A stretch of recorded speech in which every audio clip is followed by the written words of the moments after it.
Hello बच्चों, स्वागत है आप सभी का जेईटी पॉइंट में। I am Saurabh. आज हम स्टार्ट करते हैं अपना नेक्स्ट लेक्चर एटॉमिक स्ट्रक्चर का। आई होप आप लोग पिछला लेक्चर देखे होंगे। तो हम स्टार्ट करते हैं अपना एटॉमिक स्ट्रक्चर आज का। स्टार्ट करते हैं कोटेशन के साथ। क्या कोटेशन क्या है? संघर्ष और सफलता तराजू के दो पहलू हैं। एक जितना अधिक होगा, दूसरा उतना ही करीब। इसका मतलब आप जितनी मेहनत करोगे, आप अपनी सफलता के करीब, आपका रिजल्ट अच्छा आएगा। स्टार्ट करते हैं आज हम लोग स्पेक्ट्रम से। अपने स्पेक्ट्रम से होता क्या स्पेक्ट्रम समझिएगा। क्या होता है spectrum? When a radiation is pass through a spectroscopy, इसको प्रिज्म भी बोलते हैं, for the dispersion of the radiation, pattern obtained obtained on the screen is called spectrum of the given radiation. Spectrum of the given radiation, बात को समझिएगा। मान लेते हैं कि कोई रेडिएशन है, पास करते हैं एक किससे, प्रिज्म के थ्रू। प्रिज्म क्या करता है? डिस्पर्स कर देता है, फैला देता है। तो एक पैटर्न आएगा। क्या आएगा? एक पैटर्न आएगा। क्या आएगा? एक पैटर्न आएगा। उस पैटर्न को ही स्पेक्ट्रम बोलते हैं। क्या बोलते हैं? स्पेक्ट्रम। अब हमको जैसे पढ़ना है, स्पेक्ट्रम दो टाइप्स के होते हैं। एक होता है इमिशन स्पेक्ट्रम, एक होता है एब्जॉर्प्शन। तो हमको पढ़ना क्या है? Hydrogen spectrum. अगर नाम दे रहा है कि हाइड्रोजन स्पेक्ट्रम, तो इसका मतलब ये समझिएगा कि हाइड्रोजन की gas when pass through a prism, जब एक प्रिज्म से हाइड्रोजन गैस पास किया जाएगा तो एक पैटर्न फॉलो होगा। क्या होगा? एक पैटर्न फॉलो होगा। क्या होगा? एक पैटर्न फॉलो होगा। उस पैटर्न को क्या बोलेंगे? हाइड्रोजन स्पेक्ट्रम, क्योंकि हाइड्रोजन गैस यूज किया था। जो स्पेक्ट्रम लाइन आई, या फिर हम कहें कि जो पैटर्न आए, वो डिफरेंट डिफरेंट रीजन में आई थी, जो अलग अलग साइंटिस्टों ने उसको खोजा था, तो उसी को हम बोलेंगे स्पेक्ट्रम लाइन ऑफ हाइड्रोजन। ठीक, बात को समझिएगा। हम जैसे हम कहें लाइमन सीरीज, तो लाइमन सीरीज को हम क्या बोलेंगे? कि डिस्कवर कौन किया था? लाइमन। उसका रीजन क्या? Ultraviolet. Balmer series, Balmer visual region. Paschen, Paschen infrared. Brackett, Brackett ने किया था आईआर रीजन। पीफोन्ड, पीफोन्ड ने आईआर रीजन में किया था। हम्परी फार आईआर में किया था। अब बस यहाँ ध्यान देना, N1 की वैल्यू 1 लाइमन, N2 की वैल्यू 2 पाल्मर, N3 की वैल्यू पास्चन, ऐसे करना है। मतलब क्या कि ये हाइड्रोजन स्पेक्ट्रम है, एक पैटर्न है। जब डिस्पर्स हुआ ना, तो एक लाइन स्पेक्ट्रम आई। उस स्पेक्ट्रम का अलग अलग साइंटिस्टों ने खोजा, तो नाम रख दिया गया। ठीक है, आगे देखते हैं हम। आगे हम बात करते हैं कि एक पैटर्न। अब हम कहें कि जैसे लाइमन सीरीज है। अब लाइमन सीरीज N1 की वैल्यू 1 है, तो इसकी जितनी भी लाइनें होंगी कहाँ आएंगी? 1 पे आएंगी। 1 पे। अगर N1 की वैल्यू 2 है, तो बाल्मर सीरीज तो जितनी भी लाइन आएंगी कहाँ पे आएंगी? 2 पे आएंगी। ऐसे ऐसे ऐसे क्वेश्चन का 3 पे आएगी। तो N these are the N1 की वैल्यू। क्या दिया है? N1 की वैल्यू दिया। This line is called ground state. क्या बोलते हैं इसको? Ground state. क्या बोलते हैं इसको? Ground state. और ये सब लाइन को क्या बोलते हैं? Excited state. क्या बोलेंगे? Excited state. क्या बोलेंगे? Excited state. आगे हम बात करते हैं। अच्छा, कुछ कंफ्यूजिंग वर्ड रहते हैं इसमें। क्या? इसमें कुछ कंफ्यूजिंग वर्ड्स होते हैं, बात को समझिएगा कि इस क्लियर कर रहा हूं बहुत अच्छे से। अगर बात कहेगा फर्स्ट लाइन, क्या अगर बोलेगा कि फर्स्ट लाइन क्या हो, तो आप समझ जाइए कि स्टार्टिंग लाइन या इसी को इनिशियल लाइन बोलेंगे। अगर पूछा जाएगा लास्ट लाइन क्या है, तो आप बताइएगा इसको लिमिटिंग लाइन या फिर मार्जिनल लाइन। अच्छा, फर्स्ट लाइन ऑफ सीरीज को बोलते हैं alpha line. Second line of any series को बोलते हैं बीटा लाइन। थर्ड लाइन को बोलते हैं गामा लाइन। बात समझ में आए? तो दो शब्द समझिएगा, जो फर्स्ट लाइन का मतलब इनिशियल और लास्ट लाइन का मतलब मार्जिनल लाइन। बात समझ में आया? आगे हम देखते हैं। अच्छा, कैलकुलेशन। अच्छा, नंबर। अच्छा, जैसे कि एक पैटर्न हमने बताया कि रेडिएशन पास हुआ या हाइड्रोजन गैस पास हुआ, तो एक स्पेक्ट्रम आया, तो एक पैटर्न फॉलो हुआ, वो अलग अलग रीजन में। अब कितनी लाइनें आई, उसी को कैलकुलेट करने के लिए एक फॉर्मूला बताऊंगा। वैसे अगर total number of spectral line पूछा जाए, तो फॉर्मूला आप लगा दीजिएगा N2 minus N1, N2 minus N1 plus 1/2। ये क्या है? टोटल नंबर ऑफ लाइन का फॉर्मूला। तो टोटल नंबर ऑफ लाइन और स्पेक्ट्रल लाइन का फॉर्मूला ये है, आप N1 माइनस 1 ब्रैकेट में N1 अपॉन 2। अच्छा, number of spectral line which fall in particular series की बात करें, तो N2 माइनस N1। किसी पार्टिकुलर सीरीज में कितनी लाइन आई, तो N2 माइनस N1 कर देंगे। जैसे एक क्वेश्चन देखते हैं हम, क्वेश्चन की बात करते हैं। अच्छा, इसके पहले एक रेडबर्ग फॉर्मूला बताते हैं। इन 1980 रेडबर्ग, अच्छा, रेडबर्ग ने एक लेमडा निकालने का फॉर्मूला बताया था, दो स्पेक्ट्रल लाइन के बीच के लेमडा। तो आर जेड स्क्वायर अपॉन, ये फॉर्मूला याद कर लीजिएगा, N1 का स्क्वायर माइनस N2 का स्क्वायर। अच्छा, रेडबर्ग की वैल्यू कितनी सेंटीमीटर में होती है? 1/r की वैल्यू यहाँ डायरेक्ट यूज करेंगे हम लोग, 9.12 इंटू 10⁻⁻6 सेंटीमीटर इनवर्स। 1/r की वैल्यू यूज करेंगे। ठीक। कुछ अच्छा डेरिवेशन आता नहीं है, कुछ प्रैक्टिस क्वेश्चन हम देख लेते हैं। Calculate the wavelength of first line of, क्या कैलकुलेट करना है, wavelength of the first line of the Balmer series in hydrogen spectrum. पूछना है कि वेवलेंथ ऑफ फर्स्ट लाइन पूछ रहा है Balmer series of hydrogen spectrum, तो बताइए कैसे होगा।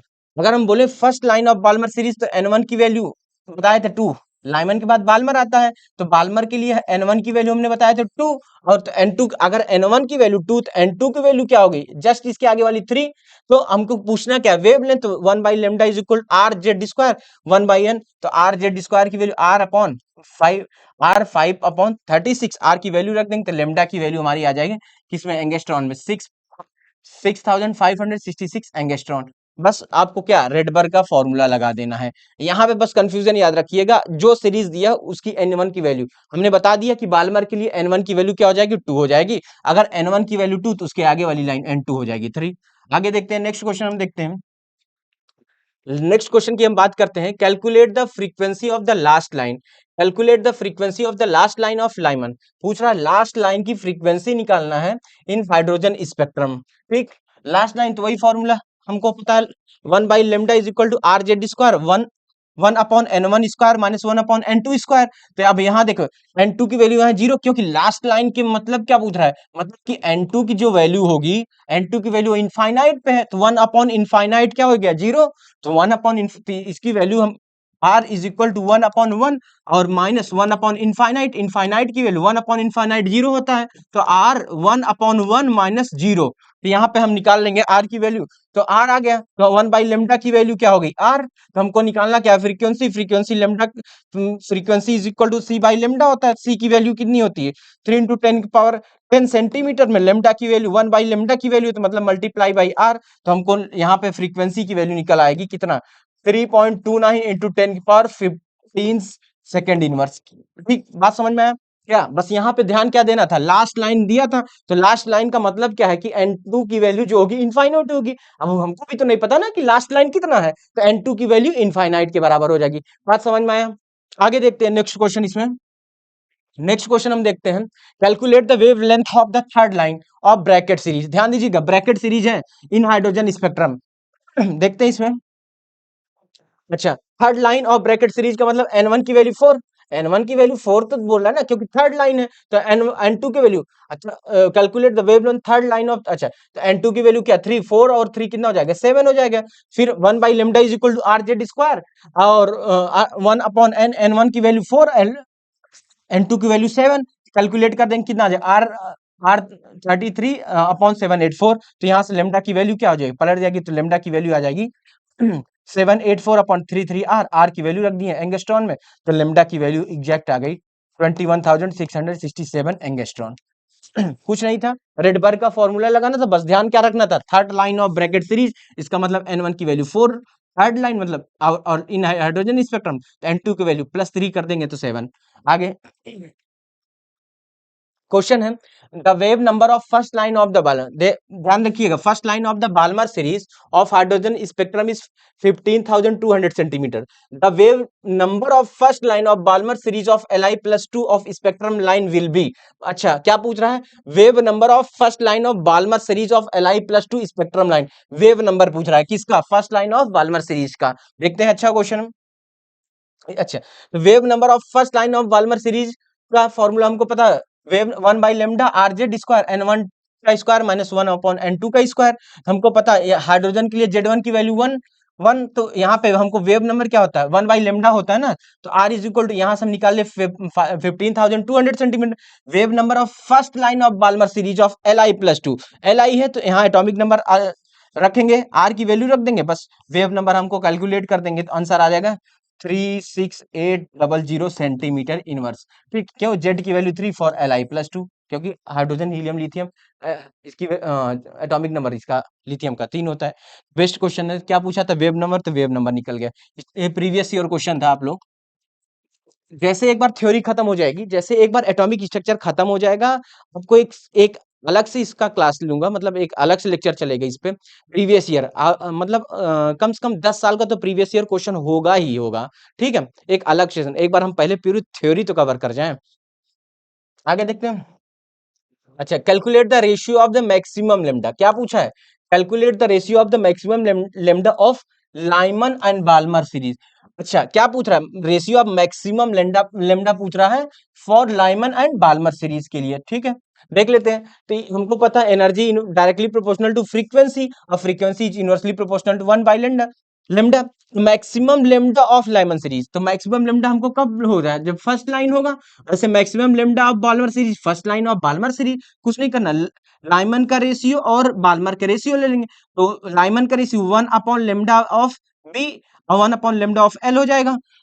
यहाँ से वैल्यू रख देंगे, यहाँ से वैल्यू रख देंगे तो क्या आ जाएगा? 5/27। तो रेशियो क्या आ गया? 5/27 इसका आंसर। प्रीवियस ईयर क्वेश्चन था, बहुत अच्छा क्वेश्चन था।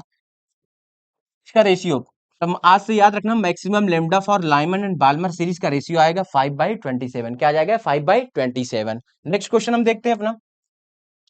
क्वेश्चन है, in hydrogen spectrum if electron moves from 7 to 1, ध्यान रखिएगा कहां से?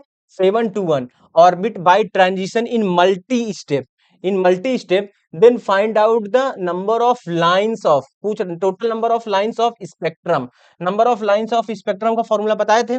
अच्छा, लाइमन के लिए n2 minus n1, n2 minus n1 तो 7 माइनस 1 6। ऐसे बाल्मर के लिए n2 माइनस 2 तो मतलब 7 माइनस 2, तो total number of line count कर दें तो 21।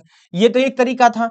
हमने एक फॉर्मूला बताया था, क्या? n2 माइनस n1 ब्रैकेट में n2 माइनस n1 प्लस 1 को बाई 2 कर देंगे तो हमको क्या लिख जाएगा?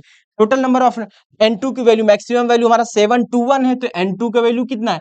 7, और n1 की वैल्यू 1 है, तो 7 माइनस 1 6 प्लस 1 अपॉन 2, तो 42 अपॉन 2, तो ये आ जाएगा 21। मतलब टोटल नंबर ऑफ लाइन कितनी है?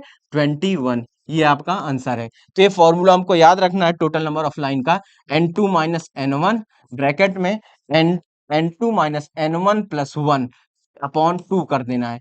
ये फॉर्मूला इंपॉर्टेंट है total number of spectrum line calculate करने के लिए। आगे देखते हैं हम। आगे हम बात करते हैं, क्वेश्चन है, in hydrogen spectrum of electron move from 6 to 2 orbit by transition in multi step then find total number of line. इस बार कहां से 6 से 2 पे आ रहा है, तो टोटल नंबर ऑफ लाइन का फॉर्मूला हमको पता है, क्या? टोटल नंबर ऑफ लाइन का formula n2 minus n1, n2 minus n1 plus 1 whole divide by 2।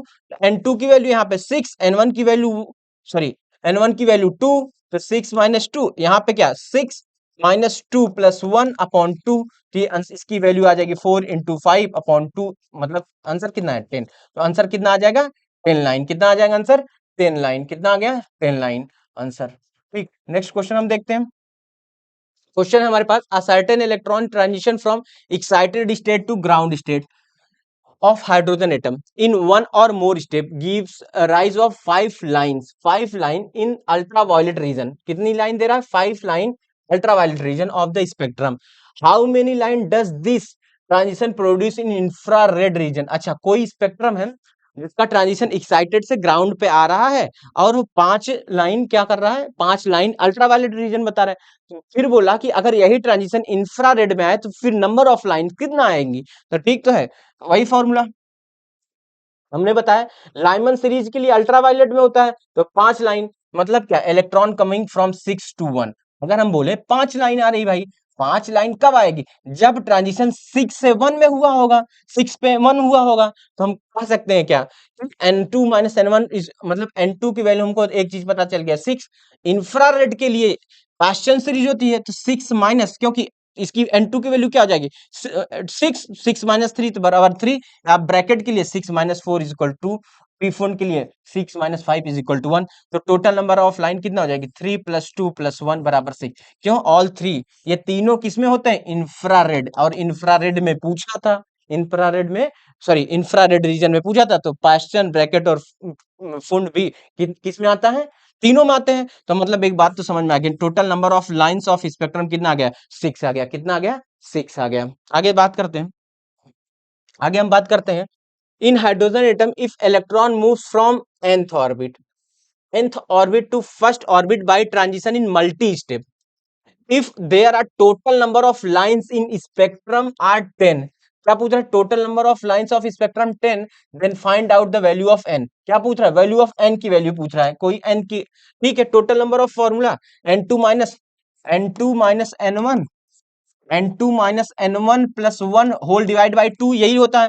तो हमको टोटल नंबर ऑफ लाइन की वैल्यू कितना है? n, तो n is equal to n-1। क्यों? ट्रांजिशन फर्स्ट पे आ रहा है, तो n1 की वैल्यू 1, तो n2 -1 + 1 अपॉन 2। यहां से हम n इधर मल्टीप्लाई किया, n की वैल्यू हमको कितना है दिया है 10, तो 10 इज इक्वल टू 20, तो इधर cross multiply, n1 - 1 n2 - 1 into n, तो यहां से हम निकाल लेंगे, एक फॉर्मूला बन जाएगा, क्वाड्रेटिक इक्वेशन हो जाएगा, n square minus n minus 20। यहाँ पे क्वाड्रेटिक करूंगा तो n + 4 और n - 5, तो यहाँ से हम पॉजिटिव वैल्यू ले लेंगे, n is equal to 5, n is equal to 5। तो कितनी नंबर ऑफ लाइन आएगी? 5। आंसर कितना आ जाएगा? 5। प्रीवियस ईयर क्वेश्चन थे, बहुत अच्छा क्वेश्चन था बच्चों। कुछ नहीं, जो फॉर्मूला, बेसिक फॉर्मूले पे आपको ध्यान देना है और क्वेश्चन की लैंग्वेज समझना है, हमें क्या दिया है। ठीक, अब ये फॉर्मूला हमको पता है, टोटल नंबर ऑफ लाइन, बस क्या दिया है कि किसी ऑर्बिट फर्स्ट ऑर्बिट से ट्रांजिशन हो रहा है। इसको, क्वेश्चन को समझने की कोशिश करिए, तब आपको ये क्वेश्चन हो पाएगा। तो आंसर इसका आया 5। आगे क्वेश्चन हम देखते हैं। The lines spectra of two element are not identical because, क्यों? बताना, दो लाइन स्पेक्ट्रम आइडेंटिकल नहीं होता, क्यों? डियर आउटर मोस्ट इलेक्ट्रॉन, इसका आंसर क्या होगा?